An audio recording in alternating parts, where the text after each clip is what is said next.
আসসালামু আলাইকুম।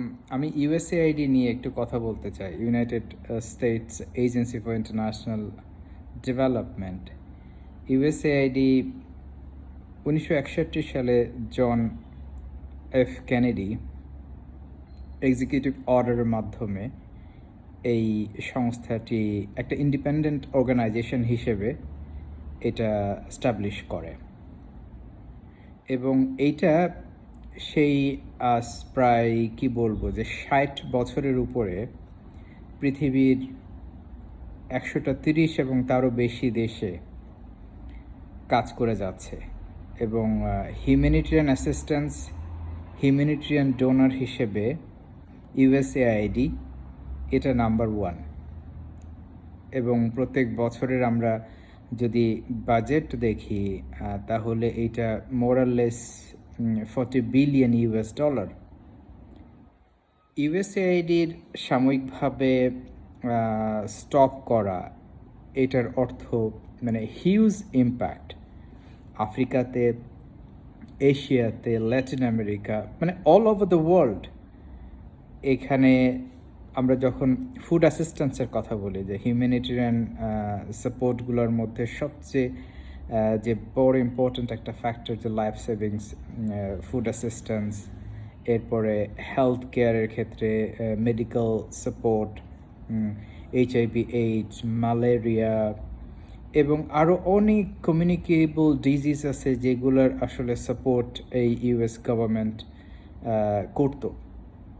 এখন এটা যখন সাময়িকভাবে বা যেভাবেই হোক এটা বন্ধ হয়ে গেল, তার ইম্প্যাক্ট কিন্তু মিলিয়ন্স অফ পিপলের উপরে পড়ল। যদি আমি একটা ফান্ডিংয়ের কথা বলি, পেফারের মাধ্যমে, যেটা ইউএস প্রেসিডেন্টের ফান্ড HIV এইডসের জন্য, গত বছর আমি যতটা দেখেছি প্রায় 20 মিলিয়ন পিপল এটা থেকে সাপোর্ট পেয়েছে। এখন সেই সাপোর্টটা আর নাই। ইট মিনস যে এই 29 মিলিয়ন পিপল তাদের এই HIV এইডস এই রিলেটেড যে মেডিসিনস, যেই ভ্যাকসিন, এইগুলো তারা এখন আর পাবে না এই হেল্পের আন্ডারে।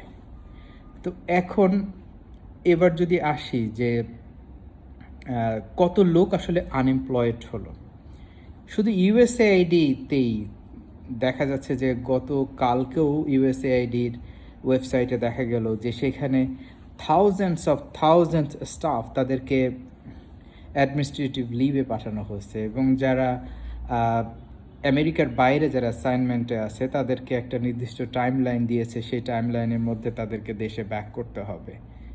Huge impact.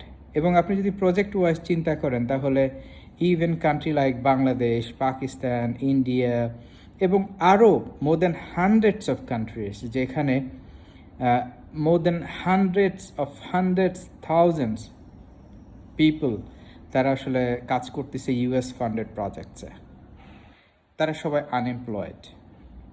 একেবারে খুব শর্ট টাইমের মধ্যে তারা তাদের চাকরি হারালো। তো তাহলে দেখা গেল যে এইটার ইম্প্যাক্ট হিউজ।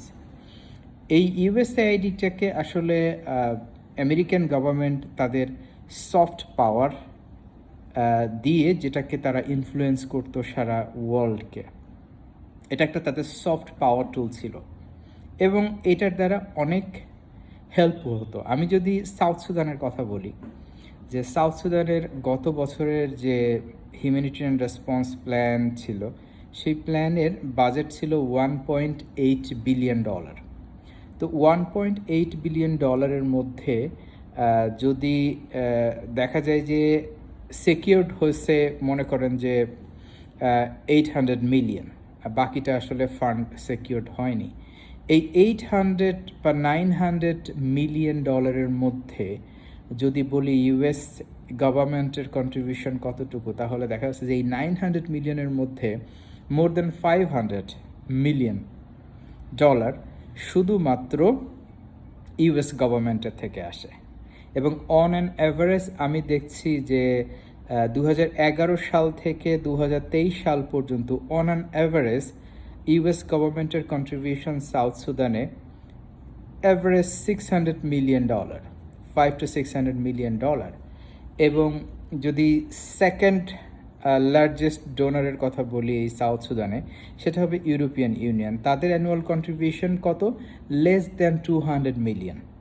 সো কোথায় 600 মিলিয়ন আর কোথায় less than 200 million? So there is a huge gap, যে ইউএস গভর্নমেন্টের কন্ট্রিবিউশন, এরপরে দ্য সেকেন্ড লার্জেস্ট। এখন যদি ইউএস গভর্নমেন্ট যদি নাই হয়ে যায়, তাহলে সাউথ সুদানের মতো কান্ট্রি, যেখানে হিউম্যানিটেরিয়ান রেসপন্স প্ল্যানের বাজেটের মোর দ্যান 50% আসে হলো ইউএস গভর্নমেন্টের থেকে, তাহলে যদি এই মোর দ্যান 50% যদি এখন নাই হয়ে যায়, তাহলে বাকি এই 30% দিয়ে কিভাবে এই 13 মিলিয়ন পিপল, তার মধ্যে 9 মিলিয়ন পিপুলের মানে খুবই হিউম্যানিটেরিয়ান অ্যাসিস্ট্যান্স দরকার, দে আর ইন নিড হিউম্যানিটেরিয়ান অ্যাসিস্ট্যান্স, তাহলে কিভাবে এটা সম্ভব হবে? এটা তো একটা কেস আমি বললাম যে সাউথ সুদানের ক্ষেত্রে। এরকম আরও অনেক দেশ আছে, আফ্রিকার মধ্যেই আছে, ইস্ট আফ্রিকাতে আছে, ওয়েস্ট আফ্রিকাতে আছে, সাউদার্ন আফ্রিকাতে আছে, ইভেন সাউথ ইস্ট এশিয়াতে আছে, ল্যাটিন আমেরিকাতে আছে, ক্যারিবিয়ান আছে। তো তাহলে ইভেন ইস্টার্ন ইউরোপিয়ান কান্ট্রিজগুলো আছে। তাহলে সবাই আসলে ইম্প্যাক্টেড। এবং এই জায়গাটাতে আসলে আমরা জানতাম যে ট্র্যাডিশনাল ফান্ডিং ডোনার্স যদি আমরা বলি, তাহলে তিনটাকে আমরা সবাই ভালো করে চিনি। একটা হলো ইউএস গভর্নমেন্ট, সেকেন্ড ওয়ান যদি আমরা জানি সেটা হলো ইউকে গভর্নমেন্ট, আর থার্ড ওয়ান আমরা যেটা জানি সেটা হলো ইউরোপিয়ান ইউনিয়ন।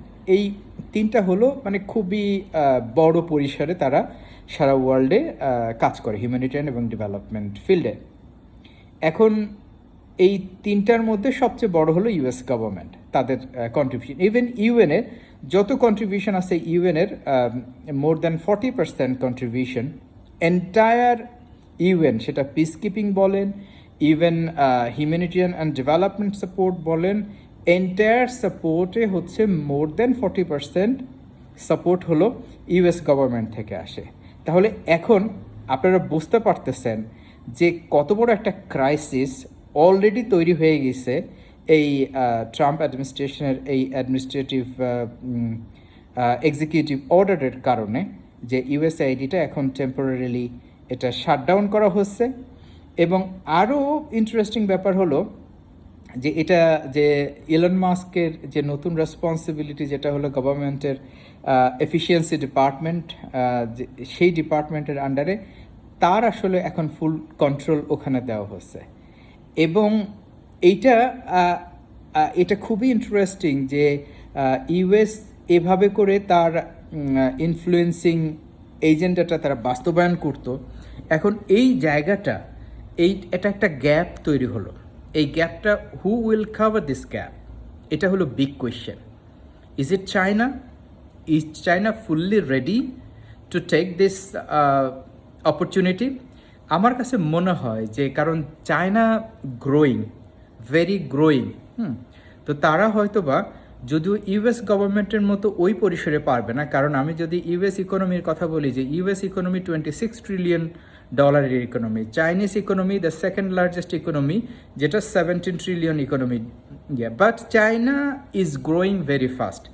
এবং আমার কাছে মনে হয় যে ট্রাম্পের এই সিদ্ধান্তগুলো সবচেয়ে বেশি যেই দেশকে হেল্প করবে আরও গ্রো করতে, সেটা হলো চায়না। কারণ চায়না অলরেডি তাদের কোনো না কোনোভাবে সাপোর্ট আছে মোর দ্যান 100 কান্ট্রিজে, আফ্রিকাতে, এশিয়াতে, ইস্টার্ন ইউরোপ, ল্যাটিন আমেরিকা, সব জায়গায় চায়না ইজ এভরিওয়্যার।